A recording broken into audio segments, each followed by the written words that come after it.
Hi guys, and welcome along to this video series on using mid-side EQ in mastering. So I've got a kind of disco housey track here, and I've got a Pro Q4 EQ because I need a mid-side enabled EQ, and I'm just using this Metric AB plugin to be able to solo the side information. Now, any plugin where you can solo the sides will do this, is the one I use, but any plugin which can just audition the side information is what you want. So this is what the track sounds like now.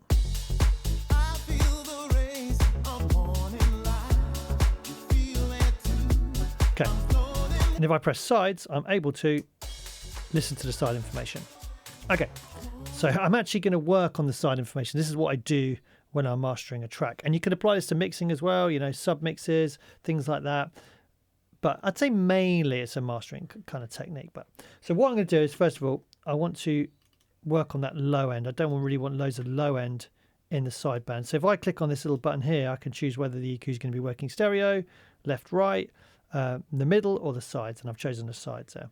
Okay, so I can roll off a ton of low frequencies kind of with impunity, because we don't want to have low frequencies in the side information. So let's take it in and out.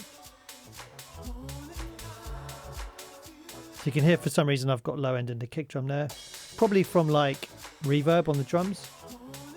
Okay, so that's now removed. Okay, what I quite like to do sometimes is create a little bump just above that in the side information.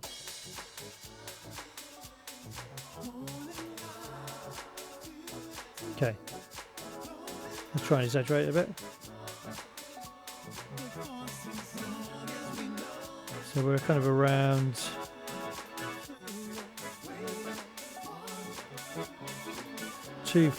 about 250 hertz there. We've got a little bit of a bump. Okay, so next thing I'm going to do is I'm going to look for like kind of ringing areas in the sideband. So I reckon there's often around 500, 600 hertz. There's like a muddled kind of area where lots of things overlap and it gets a bit cluttered.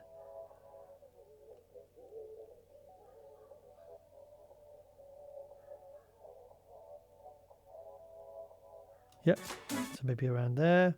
And I'm going to dynamically reduce the side information.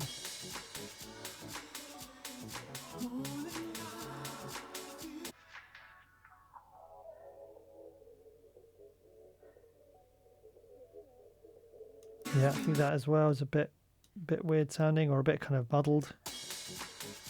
Kind of boxy sounding.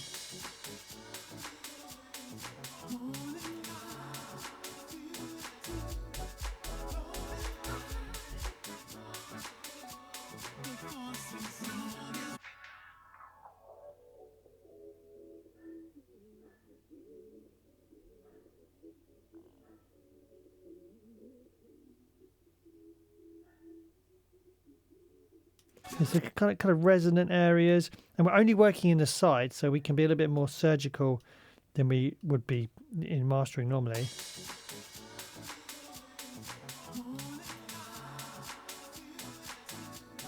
Okay, so now we've actually reduced a load of side information.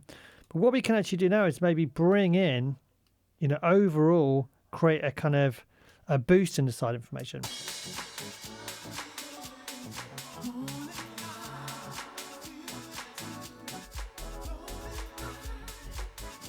Now I think there's a little bit of harshness we can look at here as well in the top.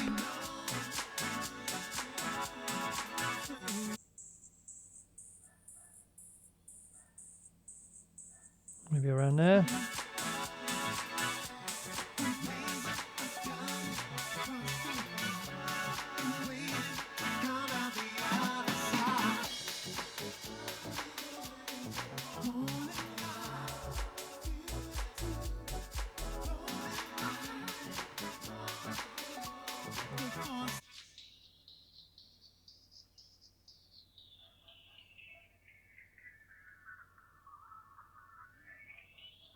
Again, I'm looking for anything which kind of jumps out.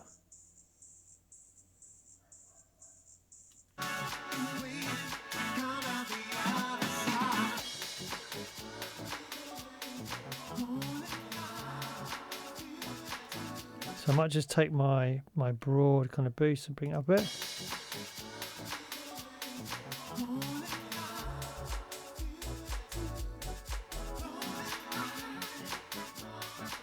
So obviously it's a little bit hard to hear how it sounds in solo because we've taken all that low frequencies out. And if we're kind of trying to think of this as a balanced kind of mix on the sides, it's impossible to do. So the only way we can tell if this is improving things is to listen to it in stereo. So let's bring our sides off solo and bring in everything else.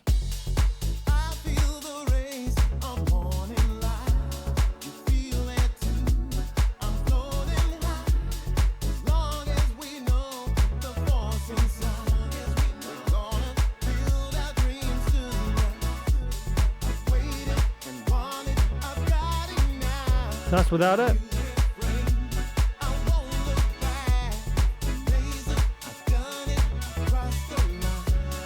Just going to bring down that side boost a bit.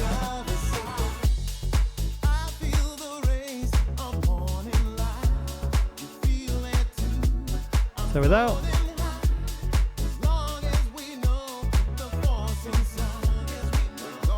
So I feel like in a kind of reasonably subtle way, but it opens the mix up a little bit, so it feels a bit taller and a bit wider. So without it, a bit more boxed in, sounding more natural but also more open, the highs feel a bit smoother, a bit more boxed in. Okay, now I should be doing this in linear phase mode because we're working in mastering here. We don't want to bring in any kind of phase discrepancies.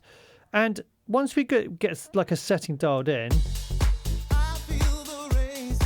we can decide how much we want to dial in of it.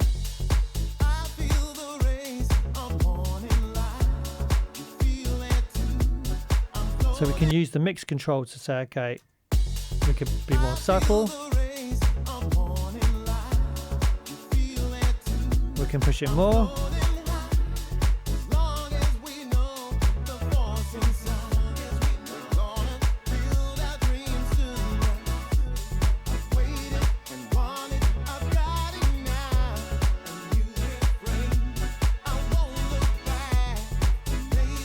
Yeah, so I like that. I think it's opening things up. The highs feel a little bit airier. If the mix feels taller, but it seems a little bit less harsh. So once again.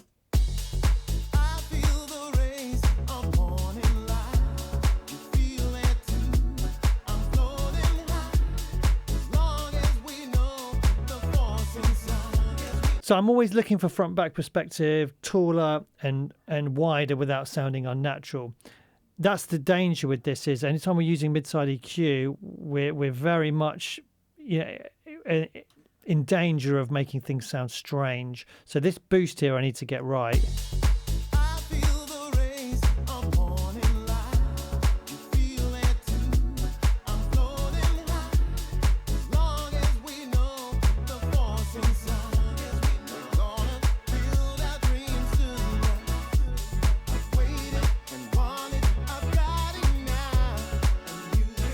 Yeah, there we go. That's nice, I think.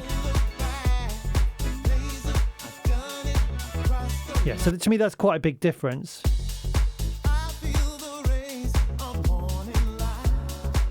Because we've obviously removed quite a lot in this area. So I think boosting kind of around there. So it's going to be boosting more either side. And then we can kind of select these and try extending it.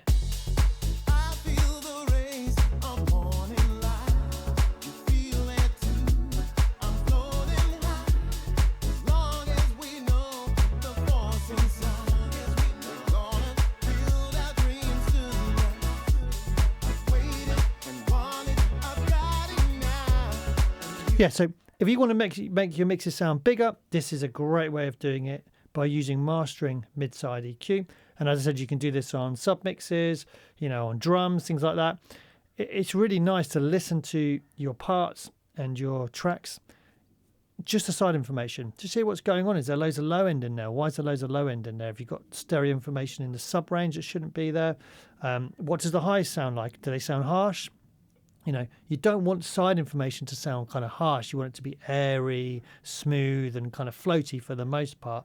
So it can be very revealing, to listen to your mixes, just the sides, and also to use EQ with that knowledge in mind. Once you've listened to it, work out what's going on, to actually adjust just the side information.